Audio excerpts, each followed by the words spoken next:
Bonjour, aujourd'hui un petit tuto sur l'intégration des kits HID ou Xenon. Plusieurs possibilités. Le kit HID vous est livré avec un ballast. Ballast que vous voyez ici, que j'ai intégré donc sous mon feu en dévissant la vis de 10 que vous voyez actuellement à l'écran. Juste sous le feu. Le kit HID est toujours livré en plug and play. Donc, pour vous montrer simplement, voilà, deux fiches qui sont ici. Il suffit de les connecter l'une avec l'autre.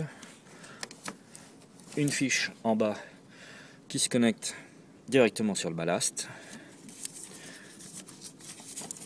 Et bien entendu, un anti-erreur dans certains cas.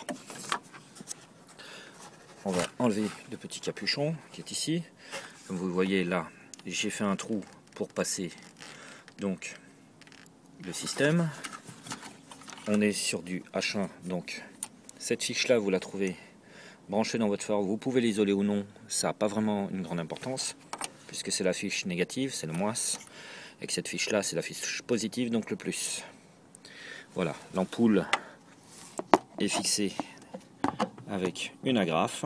C'est pareil sur le H1, c'est une agrafe double que vous enlevez et vous pluguez. Une fois plugué, après l'intégration des ballasts. L'intégration, moi je l'ai faite ici, donc sur la patte de fixation qui est sur le côté du radiateur et sur le dessous du feu. De l'autre côté, côté batterie, l'intégration est faite sur la patte de fixation du radiateur qui est libre. Ces deux vis de 10, elle est libre, il n'y a rien de vissé dessus, rien de vissé dessous.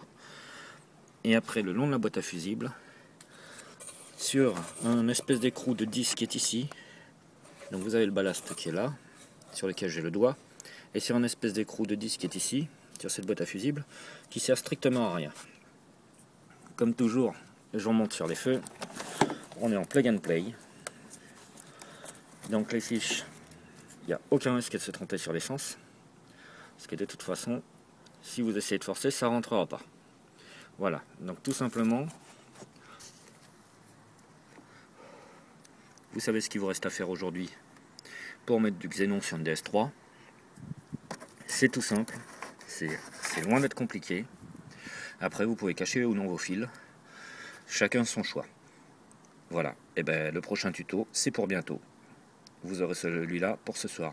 Bonne soirée à tous et à bientôt.